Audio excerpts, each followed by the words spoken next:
শিক্ষার্থীরা আসসালামু আলাইকুম। সবাইকে স্বাগত জানিয়ে শুরু করছি আমাদের আজকের ক্লাস। আজ আমরা নবম দশম শ্রেণীর গণিত বিষয়ের অনুশীলনী 5.1 থেকে 21 নং প্রশ্ন নিয়ে আলোচনা করব। এখানে বলা আছে একটি লঞ্চে যাত্রী সংখ্যা 47, মাথাপিছু কেবিনের ভাড়া ডেকের ভাড়ার দ্বিগুণ, ডেকের ভাড়া মাথাপিছু 30 টাকা এবং মোট ভাড়া প্রাপ্তি 1680 টাকা হলে কেবিনের যাত্রী সংখ্যা কত? এখানে বলা আছে লঞ্চে মোট যাত্রী সংখ্যা 47, তার মধ্যে কিছু যাত্রী রয়েছে ডেকে এবং কিছু যাত্রী রয়েছে কেবিনে। আর ডেকের ক্ষেত্রে প্রতিজন যাত্রীর ভাড়া 30 টাকা এবং কেবিনের ক্ষেত্রে প্রতিজন যাত্রীর ভাড়া ডেকের যাত্রীদের ভাড়ার দ্বিগুণ। তাহলে ডেকের যাত্রীদের ভাড়া 30 টাকা হলে কেবিনের যাত্রীদের জন প্রতি ভাড়া হবে 30 গুণ 2, অর্থাৎ যেহেতু দ্বিগুণ 30 গুণ 2 সমান 60 টাকা। আর আমাদেরকে বলা হয়েছে এখানে কেবিনের যাত্রী সংখ্যা কত। যেহেতু ওই লঞ্চে কিছু যাত্রী রয়েছে ডেকে এবং কিছু যাত্রী রয়েছে কেবিনে আর মোট যাত্রী সংখ্যা 47, তাহলে আমরা ধরে নিতে পারি যে কেবিনের যাত্রী সংখ্যা x জন। সুতরাং ধরি কেবিনের যাত্রী সংখ্যা x জন। আর মোট যাত্রী সংখ্যা থেকে আমরা যদি কেবিনের যাত্রী সংখ্যা বাদ দিয়ে দেই তাহলে ডেকের যাত্রী সংখ্যা পাওয়া যাবে।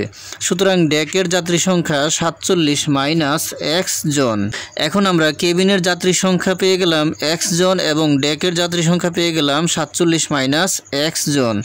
আর দেওয়া আছে মাথাপিছু ডেকের ভাড়া 30 টাকা।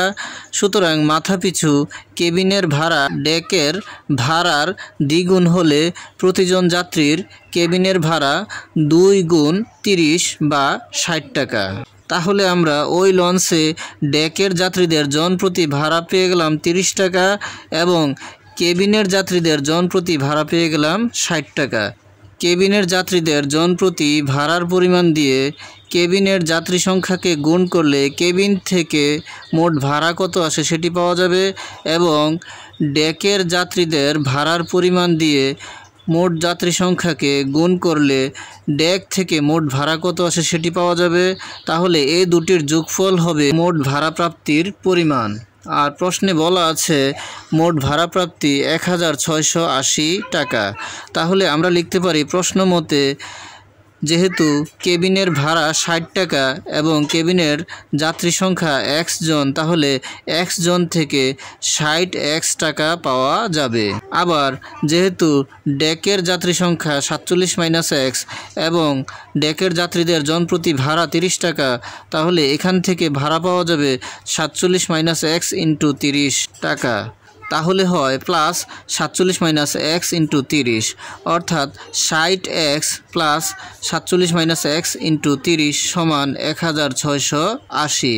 এই 60x হচ্ছে কেবিনের যাত্রীদের মোট ভাড়া এবং 47 মাইনাস x ইন্টু 30 হচ্ছে ডেকের যাত্রীদের মোট ভাড়া। উভয় প্রকারের মোট ভাড়া যোগ করলে হয় 1680।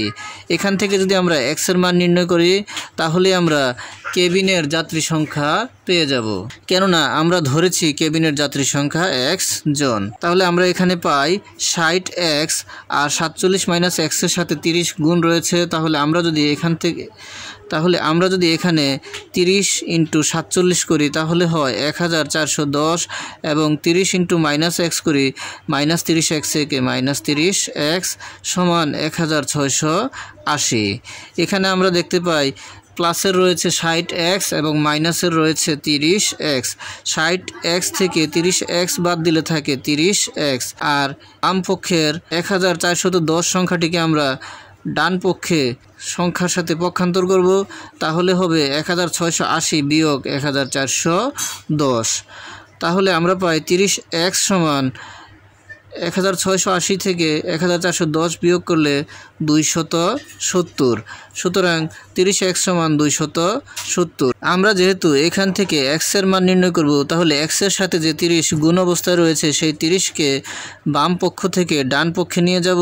তাহলে ডান পক্ষের 270 এর সাথে এই 30 ভাগ অবস্থায় হবে, তাহলে হবে 270 ভাগ 30। তাহলে হর থেকে একটি শূন্য এবং লব থেকে একটি শূন্য কেটে দেওয়া যায়। কেটে দিলে লবে থাকে 27 এবং হরে থাকে 3, আর 3 দ্বারা 27কে ভাগ করলে হয় 3 নং 27। তাহলে 3 এবং 27 কেটে যায়, থাকে 9। সুতরাং x সমান আমরা পেয়ে গেলাম 9। আর আমরা কেবিনের যাত্রী সংখ্যা ধরেছি x জন, সুতরাং কেবিনের যাত্রী সংখ্যা 9 জন। অ্যান্সার।